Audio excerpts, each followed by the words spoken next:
we're looking at some grimoire, the Grimorium Verum, because it's it's getting close to the spooky season. But we're going to take this seriously for a minute and talk about the origins of some of these. Would you call these sigils or Yeah. amulets, talismans?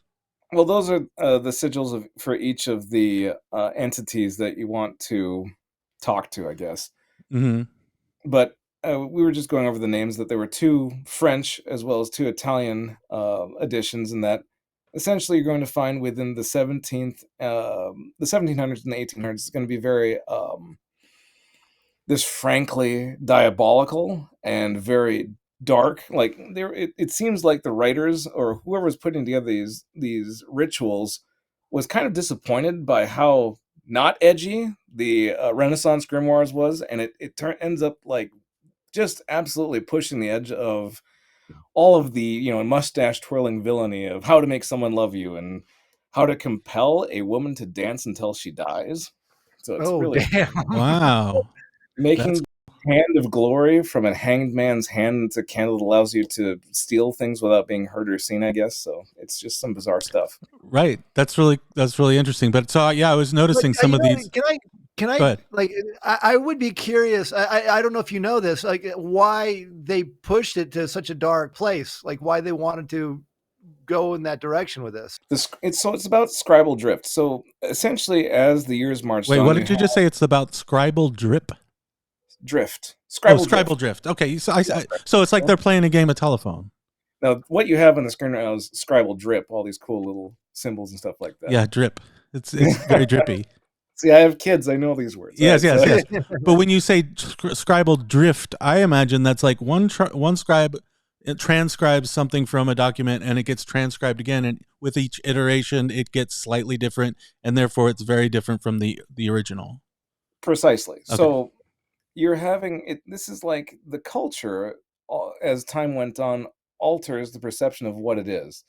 So when you look at the Renaissance texts, you have these very vocal, very heated views on what it is, saying that was diabolical. You had you mentioned Giordano Bruno in our last talk, how he was burnt at the stake and all that. Mm-hmm. And if you read his works, they're just really tame. They're not so devilish. They're really they're sensible. They're thoughtful. They're but anyways, when you look at these things and you look at the summoning of demons, even within the Ars Goetia, which is the like it's in movies. It's with the 72 demons. It's anyways. Right. They're just not very like evil. They teach you how to like learn stuff, and they they help you learn Right. language. Right? What good is that? But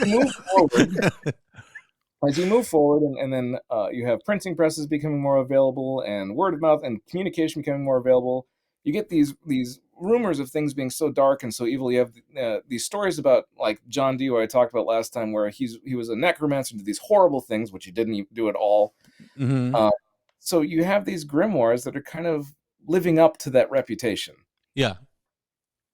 And you will even see we often discussed, for example, there's one that's called the Ars Paulina. I love the Ars Paulina. I actually have done intensive studies on it and looked at and compared it to Agrippa's 3 books of occult philosophy and various chapters there. Anyways, the Ars Paulina is it's interesting because in one section it's talking about basically like it's like setting up a hot date, right? You're getting perfumes, you're getting colors, you're getting the right time, everything like that. But then it turns into a BDSM session where they're like, the power of Christ compels you and all this sort of stuff. So what you find here is that there's a tonal shift, and this is where the scribal drift comes from, where it's like it started out as very much a very regular religious ritual of invitation, and then it turns into this, the power of Christ compels you exorcism, and which is what they Yeah. did. Yeah. Could I stop you there for a second when you said Ars Paulina? Yes. Is that what's the etymology of Paulina? Is that So from it's the Paul? Pauline art, the art of Paul, how he had the vision that gave him See, that's the boring. right. The Actually, name Paul, of it anyways, is too biblical and Christian. that's right. It's very Yeah. Christian. If your edition actually lacks the opening where it's like And I was going to bring this up earlier. I wish it did have the opening where it was talking about rediscovering this unearthed book from King Solomon, and this is what it contained. And it's all very reminiscent of the Golden Dawn Zelator ritual. I don't know if you know anything about that, but the Zelator ritual is like the central spoken hub of what they are, and it involves a ritualistic reenactment of discovering the tomb of Christian Rosencreutz, which is from the Rosicrucian whole manifestos, right? Right. But it's a very ritualized version of the discovery of hidden information, of secret ideas and things like that. So it very much follows that kind of oeuvre of modern orders and discovering forbidden or lost information, which is just a whole bunch of hokum. That isn't anything, right? Yeah. I don't have experience digging into these grimoires, but when I was, a lot of times in the past, when I tried to dip into the occult, I was surprised to find that sense of slight dissatisfaction that you said that they had in the 17th century or the 18th century, where like, this just isn't hitting hard enough. Like it's too tame. But even the language to me, and I don't know if probably you guys don't, Kevin, you might, but certainly people out in the audience might know that some of the cadence, even in this introduction, reminds me of like a ritual blessing that you would find in any Catholic or Christian or Mormon church, but like in the Mormon church where they bless the sacrament on Sunday. Yeah. And they say, I mean, I was never baptized Mormon. I just went to seminary. Yeah, I know. But did you ever go to church and watch them bless the sacrament? Yeah, a little bit. I mean, it says, "Oh God, the eternal Father, we ask thee in the name of thy Son, Jesus Christ, to bless and sanctify this water to the souls of all those who partake of it." Yeah. It's like there's this language, there's this cadence to the ritual. And when I read some of this, I'm like, that just sounds like they're blessing the sacrament on Sunday morning at Mormon church, kind of. So I've got your preparatory oration exactly right here that you're talking about. It's, "O Lord God Adonai, you who has created mankind out of nothing after your own image and resemblance, although I am an unworthy sinner, I pray that you deign to bless and sanctify this water," and that's so the on. one. Bless and sanctify. Yeah, that's the one. It totally reminded me of the Mormon, and maybe Joseph Smith actually got it from that. I don't know. Go ahead, Kevin. What were you going to say? No, I was going to say though, but there, I mean, in a weird way though, there is something kind of, for lack of a better term, like hypnotic or comforting with that cadence. The thing about this is that most people don't understand that, number one, people have this image that, oh, these grimoires came from evil wizards. No, they came from priests. Right. No, that was my sense of it. That's my sense of it. And I don't know, because even those Renaissance figures that we were talking about earlier, Bruno, these people all had deep connections with the Catholic Church. They themselves were in the Catholic Church. And so this was the language of the church that was familiar to them. And I'm not saying that, I'm not trying to Christianize what's going on here, but just in the trappings, in the pomp and circumstance of some of these rituals and all the incense and the invocations and all this stuff seems very familiar, seems very Catholic.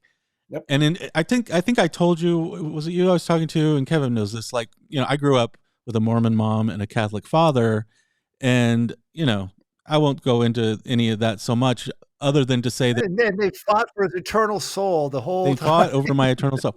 No, but as I was growing up, I always remembered kind of my mom was the one who took over and made me go to Mormon church, but I was kind of like, man, I sure wish I could go to the Catholic church because I liked all that pageantry, the incense and all the Latin and all that, the high kind of ritual.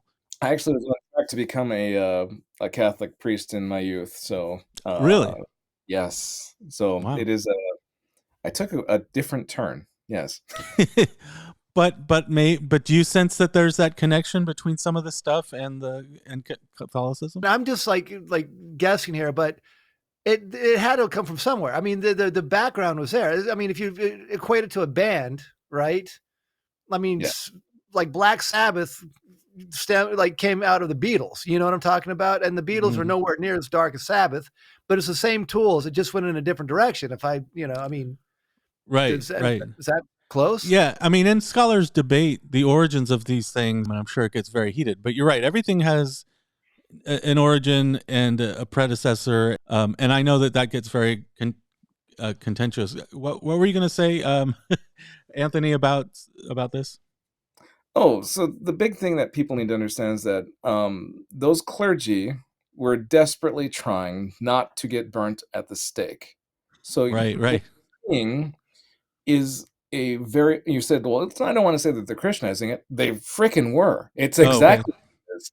They No, I were, meant I'm not trying to Christianize this. Like, oh, I know that they did that to kind of go under the radar of yes. heresy. Yes, right. I was talking about now. Like, I'm not trying to say, oh, this is just Christianity or something like that. But you would be on track Oh, in okay. because that's why you find these Platonic elements. I mean, Christians not nowadays are free to entertain the concepts of Plato, not back then, but they see a lot of these connections within these the henotheistic angles of things, of one God and then all these Right. other. So you see this very gentle shift. Even the Corpus Hermeticum has the same concepts. It's henotheistic in its tone as well, and it feels. And if you were just coming at it as a Christian, you're like, whoa, this is what they're talking about me. You know what I mean? Right. But that is what you get from this, is that even the Christians that were in the know were taking materials from other cultures of the Renaissance that were all clashing together, and basically taking from those elements and just plugging them right into it. So this is why you get this tone, because it is very Christian. Right. While I'm saying I'm not trying to Christianize it, I mean, like, there are these disparate elements that come to create something like this. And like, for instance, you mentioned Adonai earlier. And Mhm. Adonai is just what they called God in the Old Testament in places. Like, it's One of the names, yes. Hebrew Yahweh or God or whatever. When I was looking into that and how they used Adonai in these invocations in this, I was So thinking, I don't know if I can get this. There it is. There oh it yeah, is. One of the ritual implements you'll see has AGLA on it, which is Ate Gibor Leolam Adonai. okay. So that is actually coming straight from Hebrew.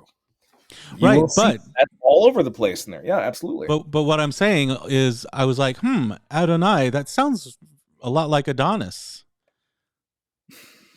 the Greek Adonis. And I looked up the etymology of Adonis, and it is a Phoenician name, Adon. That is Adon. That the Phoenicians and the Israelites shared that name, and it was basically the Phoenician name for Lord. That the so and that takes us back to the Phoenicians, but then I also heard that they use that word to deify the old Mycenaean god of whatever. So this is all stuff in the Eastern Mediterranean. They're sharing stuff, ideas back and forth. But Absolutely. yeah, I don't know. Who knows where these things originally came from? But it's interesting that, like, a figure like Adonis, from what we know as modern people think is, even lay people think, is recognized as a Greek mythological figure, has that connection.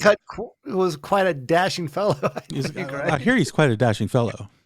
That's the funny thing, is that to bring a side thing with, especially, I love words. I love them, and I love the etymology of them, where they come from. But I remember when I went to Greece a couple years ago, and we went on a tour, and it was a one-on-one tour. It's absolutely fantastic, where we went to Sunio and saw the Temple of Poseidon.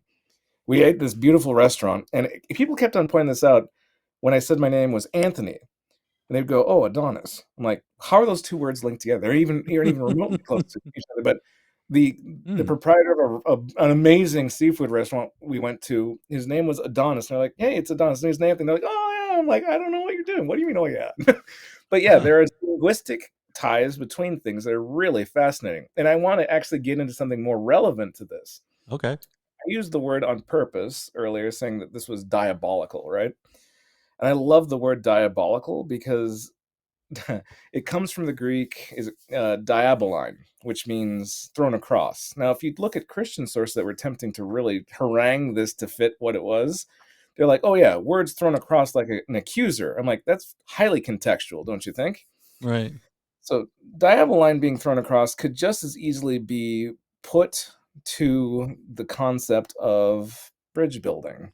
Hold on, but can I just pause you right there? Because when I hear the word diabolical, I automatically think of like Diablo, which is like Spanish for devil, which is derived from the which hails back to the Greek as well, and that means thrown across. It means thrown across, quite literally, and the Christian sources say it's thrown across like an accuser, hence why it's the devil, diablo, and all that sort of stuff. Do you think it's the same as diagonal, like that's to cross something diagonally? Maybe no, diacrostic. The connection I was trying to make was actually the idea of, in ancient world bridge building, they'd literally throw across the bridge for the world, and it fits even more beautifully if you think of it in the concept of what a medium is within this context that we're talking about, is the medium or the person that goes between the gods and man, and that you have various Janus-like entities, like psychopompic entities of Hermes and of Thoth and things like that.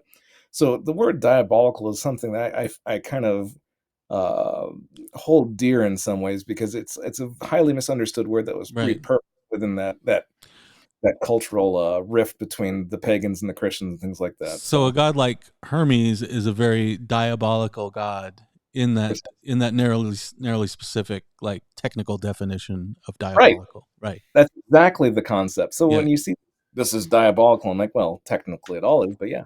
Right. That's cool. That's really cool. Hey, can I insert my diabolical acting? We'll soon change your mind about it. So you're going to do some diabolical acting? No, you do that. I'm just, all right, sorry. I'm adding nothing to this conversation. No. I do. Your face is the handsome, the Adonis-like face, and some looks here. No. I got moonlight glasses and things like that going on. I got my glasses. I just like, hey guys. Oh, what's harder than me like this? Oh, we should all look like, yeah. Let's all put on the glasses. I wish I could look glasses like that. Mine are downstairs. Okay, all right.